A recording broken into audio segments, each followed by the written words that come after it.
Hoy, Señor, te damos gracias por la vida, la tierra y el sol.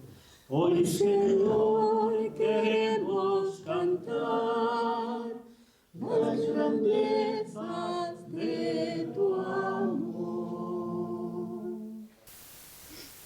Esta tarde, así como la mañana vimos algunos salmos que nos recordaban la oración y la confianza de los niños, ahora vamos a recordar o a glosar 3 salmos, el Salmo 71, el 90 y el 92, que es como una síntesis de la oración del anciano en la Biblia, ¿no? Como ejemplos.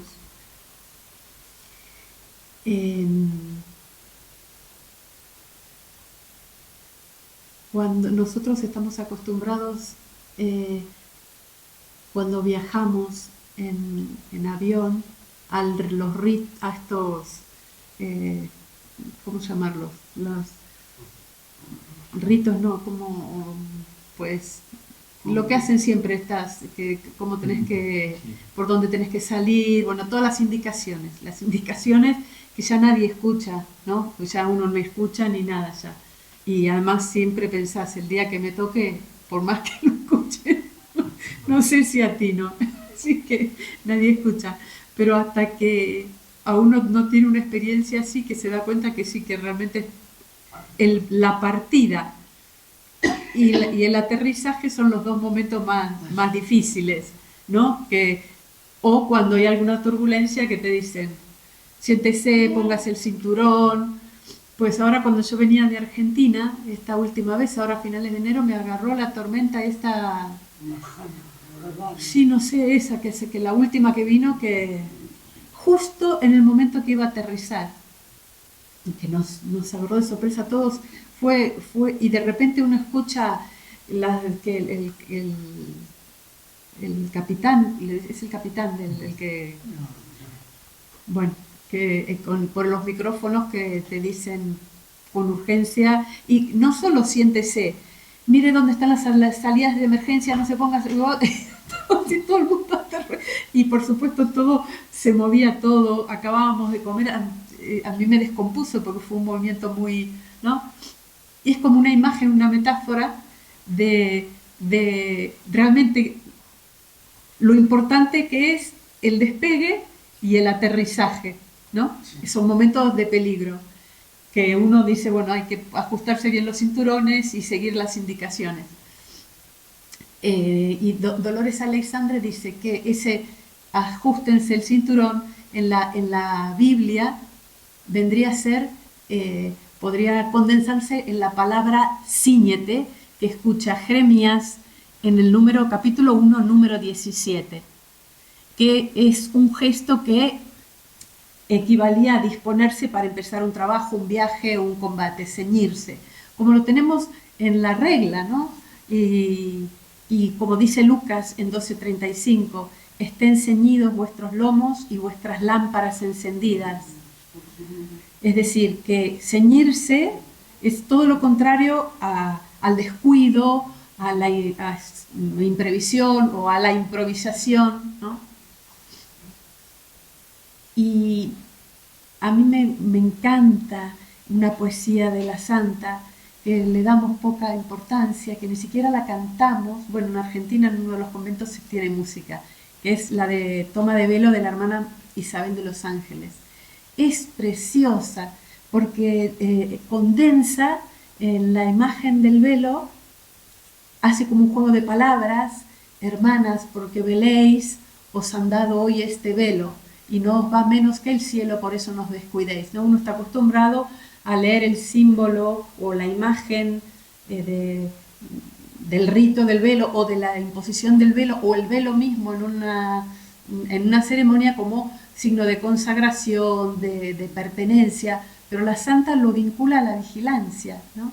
Y una de las estrofas dice, en vuestra mano encendida tened siempre una candela y estad con el velo en vela, las renes muy bien ceñidas. No estéis siempre amodorrida, catad que peligraréis, por eso no os descuidéis. Hay un montón de el ladrón que va a venir, que está el ajustarse, bueno, el estar bien ceñido para preparar al Señor, ¿no? Por eso no os descuidéis. Y lo habitual es que nosotros, o este mundo, que lo que hace es querer retrasar todo lo que puede la ancianidad, o disimularla, o negarla, o eliminarla, y pensar que está muy lejos, o que no nos va a tocar, o que no sé, ¿no? Cada cual sabe. O desoír y adormecer la conciencia ante esta etapa final. Pero todo tiene un límite, porque si sigue el proceso normal de envejecimiento, hay un momento en que uno tiene que asumirlo. Pero no es, lo bonito es no llegar como el que no tiene más remedio, sino como el que se ha ido preparando, ¿no? para ese encuentro, ponerse en pie y salir al encuentro bien ceñidos, estar como la parábola de las vírgenes, ¿no? Hoy la recordaba también porque es lo contrario a lo que dice el Evangelio: llamad y se os abrirá. Las vírgenes prudentes no necesitaban llamar, estaban preparadas, cuando vino el esposo se van, pero las que no eran prudentes, que se tuvieron que ir a comprar el aceite, a la noche. Entonces cuando llegan golpean y no les abren, ¿no? O sea, el problema no era estar dormidos, sino, porque se durmieron todas, sino no tener óleo en la aceitera, como dice la santa del poema, de obras sin merecer, para poder proveer la lámpara que no muera, ¿no? La vigilancia.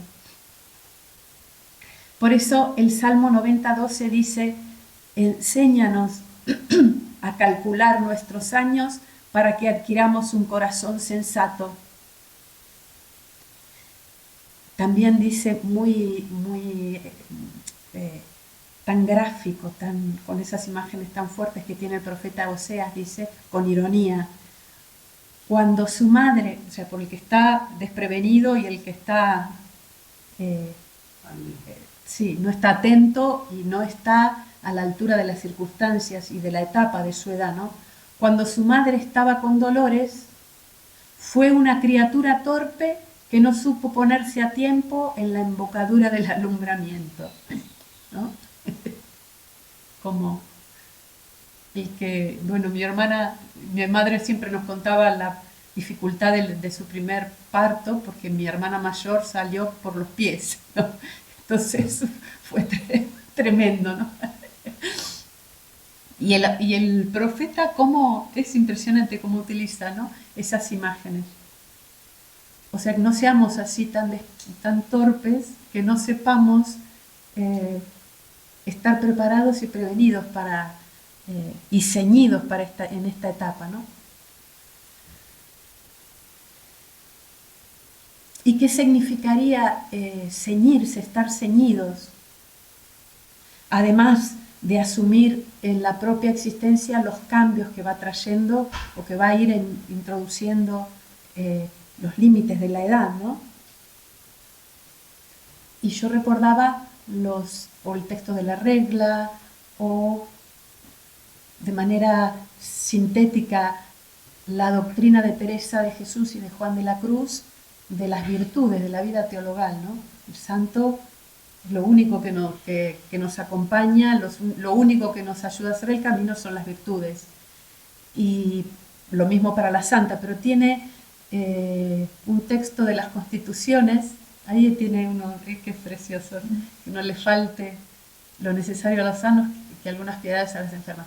Y dice a las ancianas, hermanas ancianas, les dice: a las jóvenes que atiendan y las regalen, y a las ancianas que den muestra de las virtudes que han adquirido en tiempo de juventud, ¿no?, al momento de la ancianidad y de padecer, ¿no? Lo mismo en las frescas mañanas haremos la guirnalda del Santo Padre. Pero también, además de ceñirnos con toda esta riqueza de gracia con la que Dios nos ha ido enriqueciendo a lo largo de la vida, ¿no?, y de nuestra tarea, de nuestra misión, descubrir las nuevas oportunidades que nos traen esta etapa de la vida, no solo tener presente las pérdidas, lo evidente, ¿no? De las cosas que uno tiene que dejar o que tiene que ir dejando poco a poco. Y disponernos a afrontarla con una actitud de confianza total, una confianza que se ve en el rostro del anciano. Es tan bonito ver, porque cuando la persona ha vivido esta confianza absoluta, como el niño en manos de Dios, y en esta etapa lo vive con esta confianza, la confianza siempre es compañera y amiga de la alegría y del buen humor.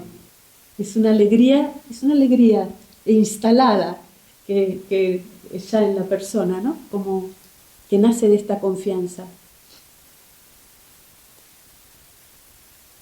Y que es, además, esta actitud como firmar también un cheque en blanco para el Señor y bueno, pon lo que quieras.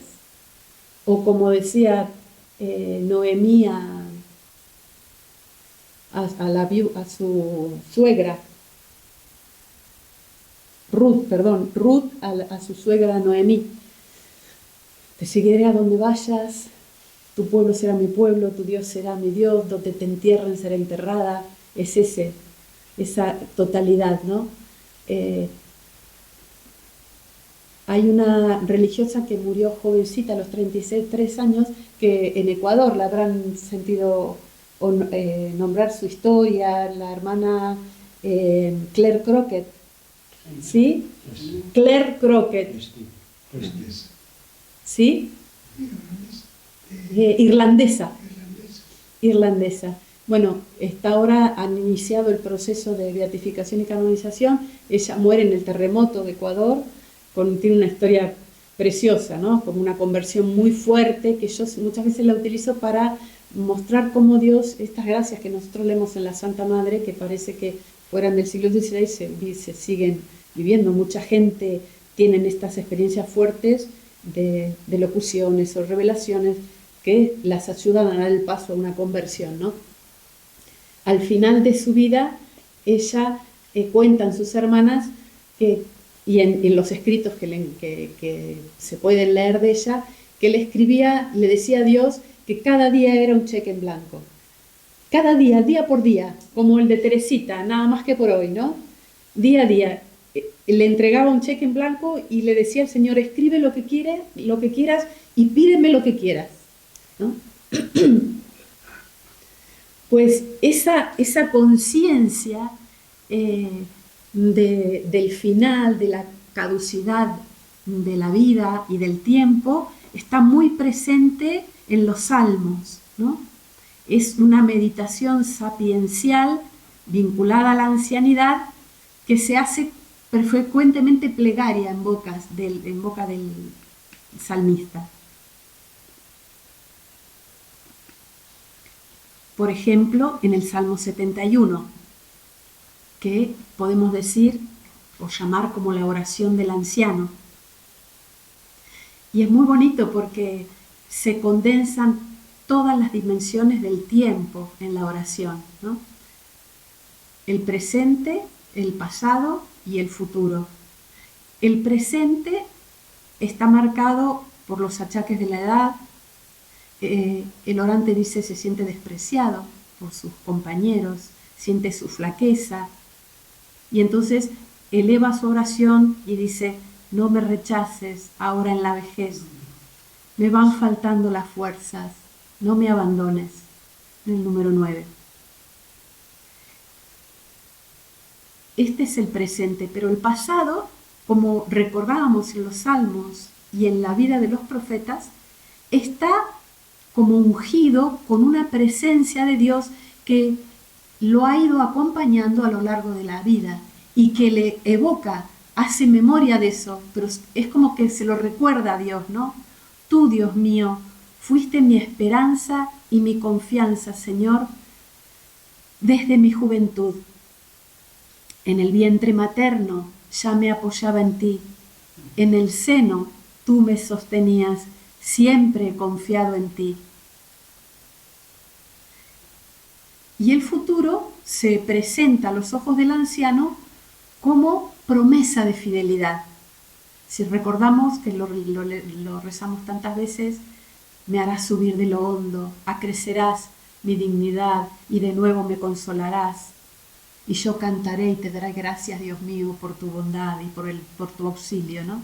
En los números 20-24. Entonces, por una parte, este salmo. Tenemos también el Salmo 90, que nos muestra cómo la persona a lo largo de la vida adquiere esta sabiduría que le permite darse cuenta y expresar que todo es fugaz y que todo se pasa, como decía la santa, ¿no? Contrapone la eternidad de Dios a la fugacidad del tiempo. 1000 años en tu presencia son como un ayer que pasó, una vela nocturna. Los hombres también son como hierba que un día florece y al otro día se marchita y se seca, ¿no? Entonces, tiene muy presente esta lección de la fugacidad.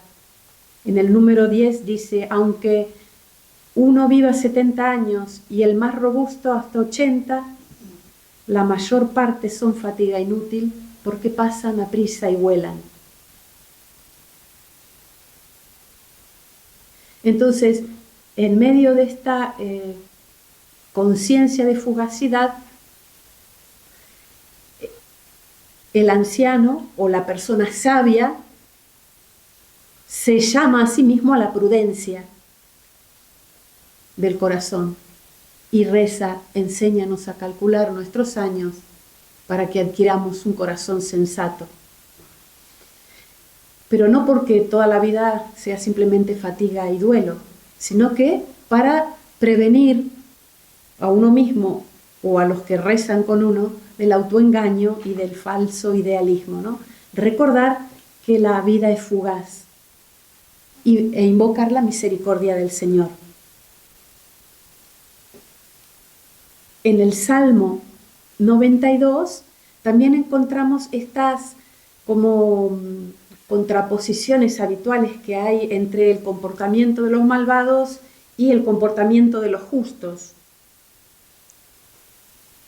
Y vuelve a aparecer otra vez estas imágenes de la naturaleza tan presentes en los salmos, ¿no? La hierba que es tan efímera, así son los rebeldes, los malvados, frente al árbol frondoso y lleno de frutos y que es capaz de dar sombra, que está plantado al borde de las aguas y que permanece en el tiempo como imagen de los justos, ¿no? Es la alusión a una vejez que es fructífera. Florece el justo como la palmera, crece como un cedro del Líbano. Plantados en la casa de Yahvé dan flores en los atrios del Dios nuestro. Todavía en la vejez tienen fruto, se mantienen frescos y lozanos para anunciar lo recto que es Yahvé, mi roca, no hay falsedad en él. Es una imagen que también le gustaba a Teresa, la imagen del árbol plantado al borde de la sequía, es el Salmo primero, ¿no? Y que está presente como imagen, es mucho más fuerte en las moradas, porque ella lo utiliza para hablar del alma en gracia, y cuando habla del alma en pecado, dice, es como un árbol que está plantado en aguas muy sucias, ¿no? ¿Y qué fruto puede dar? Dice, ¿no? ¿Qué fruto puede dar? En cambio, el árbol que está plantado en las fuentes del agua de la vida, que es Dios, todo lo que hace lleva el sello de Dios, ¿no? Y es muy bonito ver que también cuando llega a las séptimas moradas, ella vuelve a recordar esta imagen del alma en gracia, que Dios la mete en el cielo que debemos tener dentro de nosotros, y dice, no imaginen el alma como una cosa oscura, y vuelve a recordar lo que dijo en las primeras moradas. Es como una gran inclusión, y es esta imagen, ¿no? De la persona, del alma en gracia, pero del sabio, del anciano, del que está lleno de frutos, del que ha sabido vivir su vida al borde de la sequía, de las aguas, ¿no? De Dios. Entonces, en la vejez se hace visible y ejemplar la bondad y la sabiduría de los justos. Por eso, para el pueblo de Israel era tan importante delegar las responsabilidades de gobierno o las decisiones a los ancianos. Y tiene muchos textos en que se pone al anciano como el hombre de la sabiduría, del discernimiento y del consejo, sobre todo en el libro de la sabiduría, capítulo 25, del 4 al 6.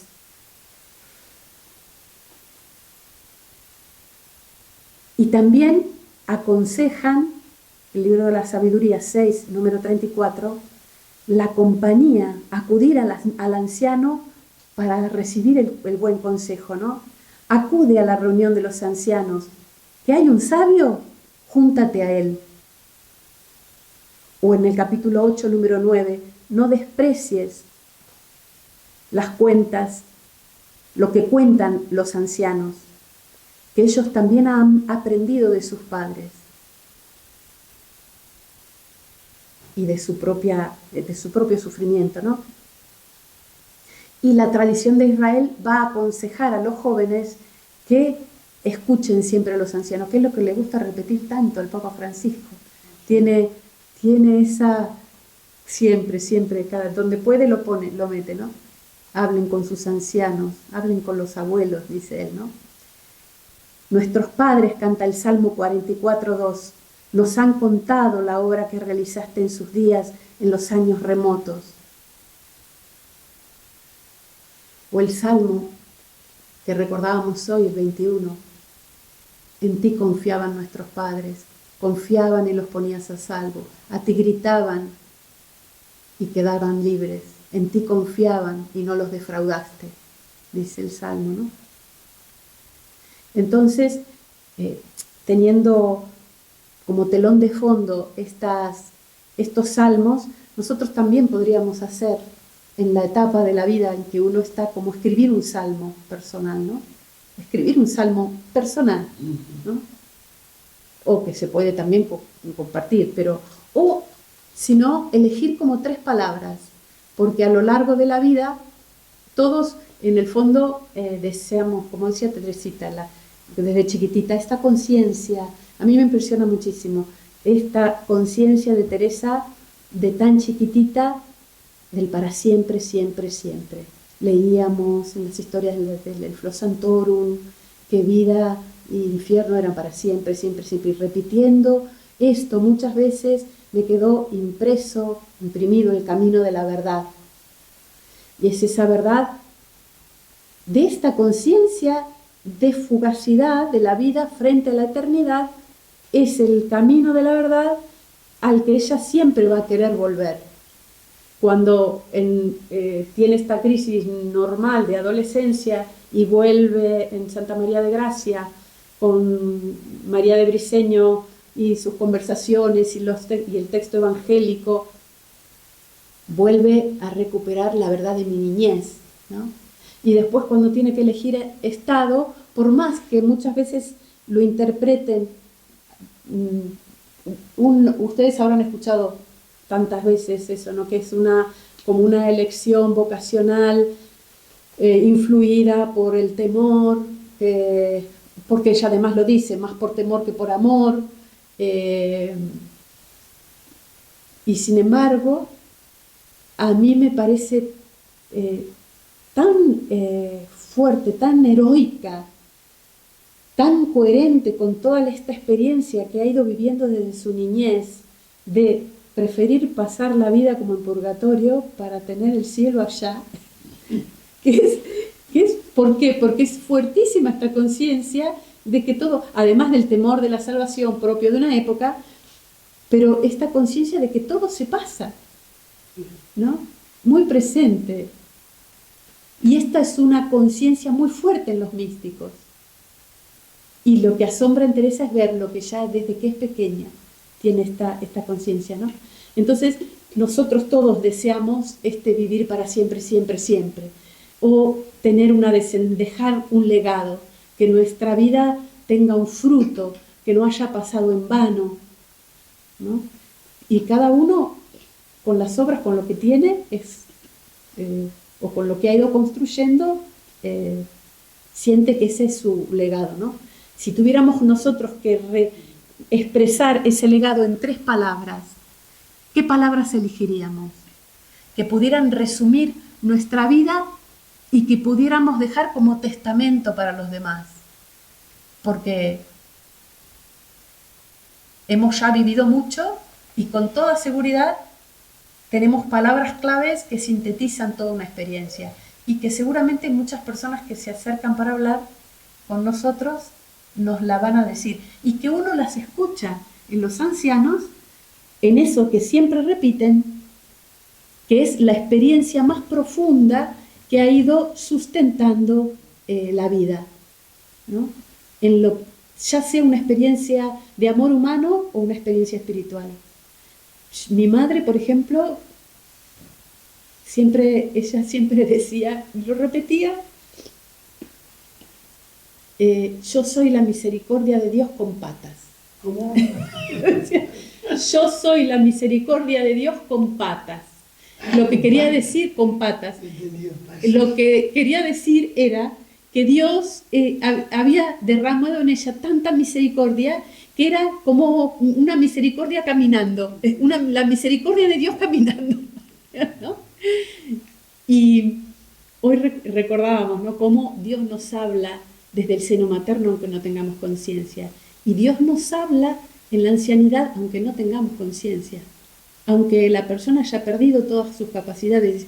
Yo, como lo he visto en mi madre, la verdad es que uno le pierde todo el miedo a la ancianidad.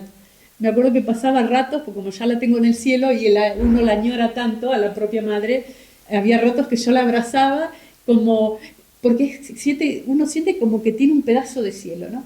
Está ahí tan fuerte la presencia de Dios, una joya de una vida que está a punto de entrar en la vida eterna, que es como un tesoro, ¿no? Y ella, en medio de esa presente continuo que vivía, porque ya no recordaba lo anterior, había sido una mujer con muchísimas cualidades intelectuales, porque había hecho 3 carreras, y artísticas, porque había hecho también la carrera de Bellas Artes y pintaba, ilustraba, modelaba, y hacía todo, cuidaba a los hijos, el marido, daba clases, estudiaba, era una cosa que era una... Pero claro, al final, cuando uno, y era muy, en su juventud, y era madura, era muy orgullosa de lo que había conseguido, ¿no? También, de todas sus cosas, todo lo que había hecho y todo. Entonces, cuando uno, aunque reconozca la obra de Dios, pero tenemos ese apego a las cosas que hacemos, ¿no? Y cuando uno no se desapega, el Señor es fiel y se ocupa Él. Entonces, mi madre, con toda la cabeza que tenía, bueno, al final ya no se acordaba. Entonces, cuando cumplió los 90 años, le hicimos un libro bien gordo, todo ilustrado, todas sus obras de arte, se las hicimos una impresión en colores, con sus poemas, porque además escribía poemas que eran preciosos. Entonces le ilustrábamos, se lo dimos para los 90 años. Y además se lo proyectamos y los ojitos de mi mamá eran redonditos así, y decía, ¿esto hice yo? No sabía que era de ella. Era el asombro, era un asombro, era que lo había hecho ella, ¿no?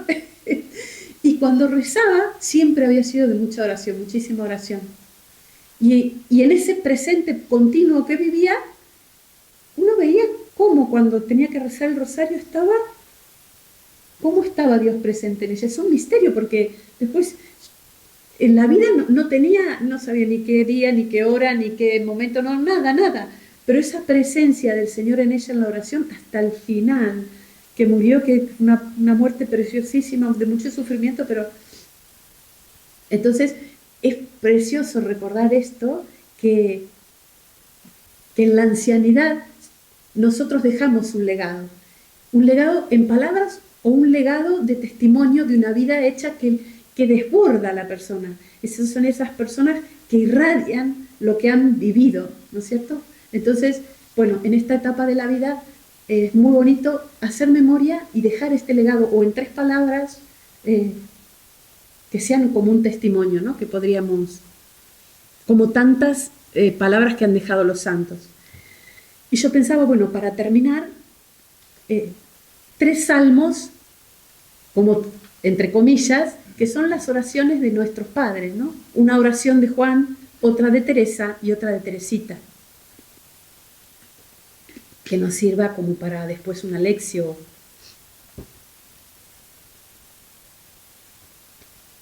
Del Cántico Espiritual, la segunda redacción, capítulo 11, número 10.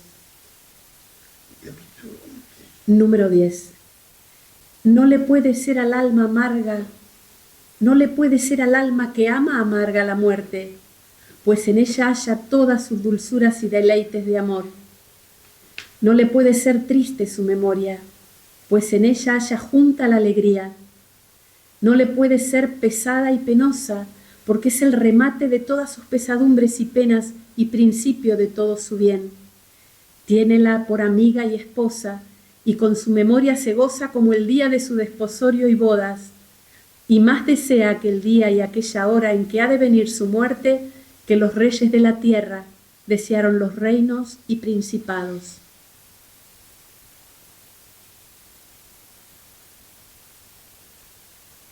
La exclamación cuarta de nuestra Madre Teresa.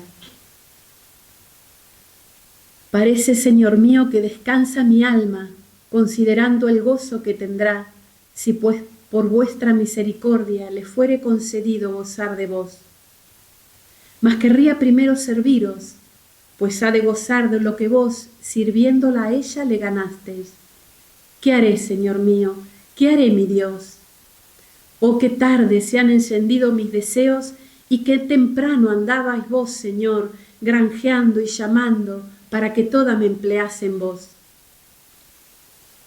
Ahora se podrá entender si mi alma se entiende así, mirando el tiempo que ha perdido, y cómo en un punto podéis vos, Señor, que le torne a ganar.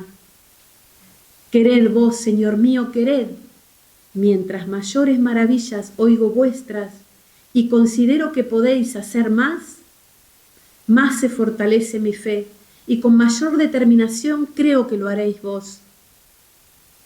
Recuperad, Dios mío, el tiempo perdido, con darme gracia en el presente y porvenir, para que parezca delante de vos con vestiduras de bodas, pues si queréis, podéis. Y finalmente, la oración de Teresita. Te doy gracias, Dios mío, por todas las gracias que me has concedido, y en especial por haberme hecho pasar por el crisol del sufrimiento. En el último día te contemplaré llena de gozo llevando el cetro de la cruz. Ya que te has dignado darme como lote esta cruz tan preciosa, espero parecerme a ti en el cielo y ver brillar en mi cuerpo glorificado los sagrados estigmas de tu pasión. En la tarde de esta vida compareceré delante de ti con las manos vacías, pues no te pido, Señor, que lleves cuenta de mis obras. Todas nuestras justicias tienen manchas a tus ojos. Por eso yo quiero revestirme de tu propia justicia y recibir de tu amor la posesión eterna de ti mismo. No quiero otro trono ni otra corona que tú mismo, amado mío. Gloria al Padre, al Hijo y al Espíritu Santo, como era en el principio, ahora y siempre, por los siglos de los siglos. Amén. Hoy, Señor, te damos gracias por la vida, la tierra y el sol. Hoy, Señor,